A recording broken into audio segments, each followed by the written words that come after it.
Salut tout le monde, c'est Erwan Lavray. On se retrouve pour l'après-match de la rencontre entre Le Havre et Montpellier. Enfin le Hack a gagné. Alors on débriefe ça ensemble, c'est parti.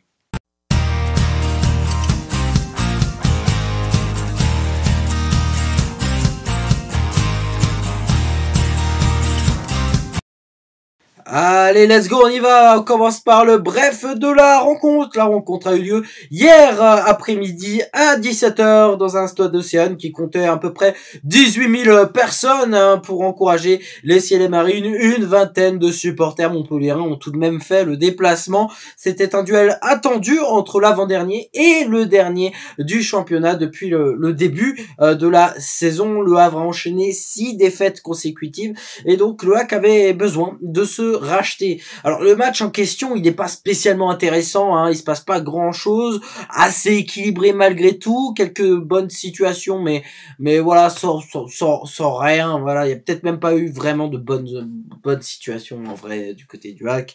Mais bref, voilà, c'est une chose parmi d'autres, hein. Le Hack aurait pu avoir un penalty en première mi-temps, ça n'a pas été sifflé par Stéphanie Frappard, on voit Keshta qui tombe peut-être un peu trop facilement, ce qui fait que l'arbitre ne siffle pas penalty. Il y a déjà eu des penalties sifflés pour moins que ça. Malgré tout, je n'ai pas, on va dire, je n'ai pas non plus crié au scandale sur cette action. Un penalty, le Hack, ils l'auront, ce penalty à la 73e minute de jeu. Ce penalty là, il est très important, hein. C'est le penalty quasiment qui a la sensation de balle de match, hein. Tout simplement, pour marquer ce but, c'est Abdoulaye Touré qui doit le tirer. À ce moment-là, stress ultime. Et là, je suis totalement dingue au moment où il le tire. Il le réussit. Et là, les larmes ont coulé, les amis. Mon petit cœur de supporter à vrai, de petit émotif. J'ai pleuré sur le but. J'ai pleuré parce que, vain Dieu, que c'était bon. C'était bon, ce but-là. Et derrière, il fallait encore tenir une bonne vingtaine de minutes, il fallait encore tenir le résultat. Le Hack qui parviendra enfin, le Hack a gagné, mais ce n'était pas non plus extraordinaire, on en parle tout de suite dans le 100% Hack. Et c'est parti donc pour notre 100% Hack. La victoire, je prends. Les 3 points, je prends. Malgré tout, le Hack reste encore 17ème, mais avec un total de 9 points, on est en tout cas dans le bon wagon des équipes qui vont se battre pour le maintien. C'est-à-dire qu'on n'est pas décroché grâce à cette victoire. En cas de défaite, ça aurait été bien plus compliqué. On voit Montpellier actuellement, seul dernier avec 4 points, c'est 5 points de retard sur l'avant-dernier, Le Havre. Donc forcément, pour Montpellier, c'est la galère. Et heureusement, le Hack a gagné et donc on est recollé. D'autant plus que sur cette journée, il y a quand même eu quelques adversaires directs qui ont gagné. Angers, Saint-Etienne, par exemple. Le Hack était obligatoirement, devait gagner obligatoirement. Et de toute manière, avec 6 défaites consécutives, fallait bien mettre fin à cette série négative. Le Hack, il met un terme sur l'aspect du résultat, mais malgré tout, le Hack ne m'a pas plu. Le Hack ne m'a pas plu. Je n'ai pas kiffé regarder ce match parce que je vois des choses qui ne sont toujours pas réglées.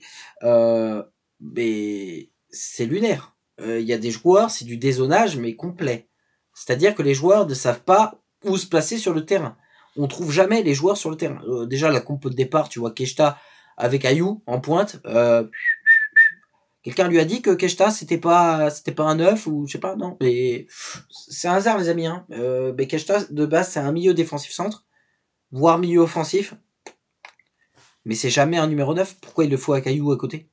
D'autant plus que les mecs, toutes les 2 secondes, ça change de côté.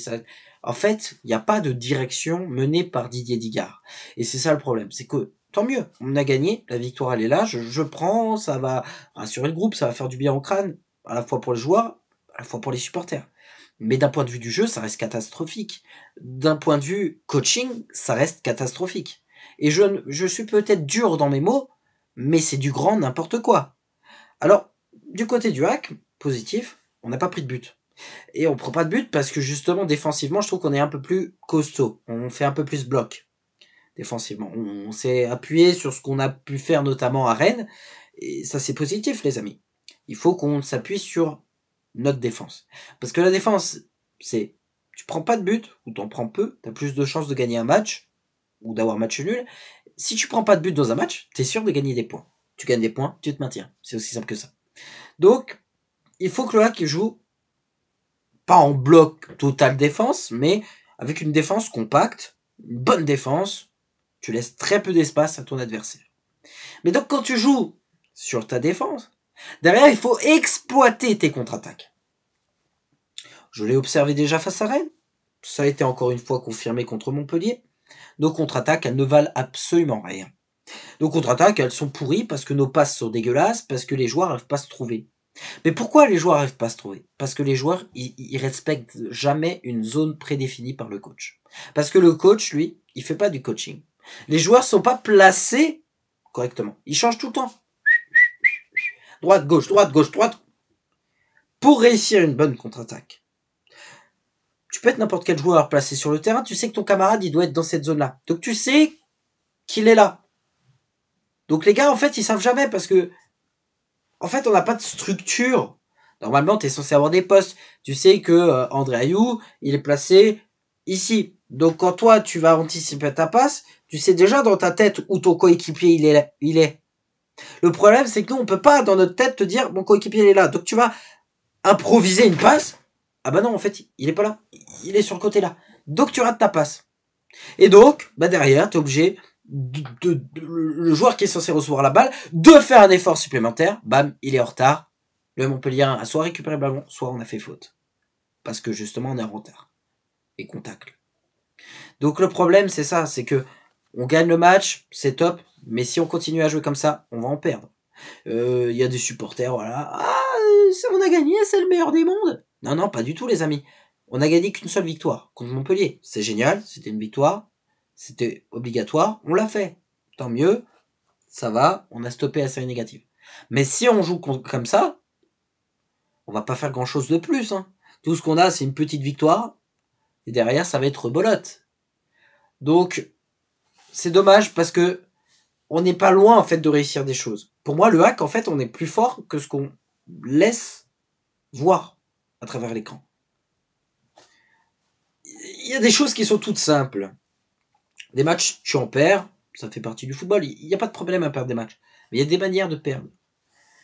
Déjà, si le hack jouerait bonne défense, compact, tu prends très peu de buts, tu laisses très peu d'espace, et que derrière tes joueurs sont placés dans une certaine zone définie, avant le match, pendant le match, tu gères ton truc, mais normalement, les joueurs ils sont censés être placés intelligemment.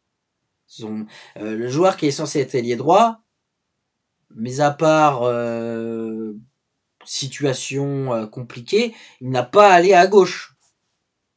Combien de fois tu vois du dézonage?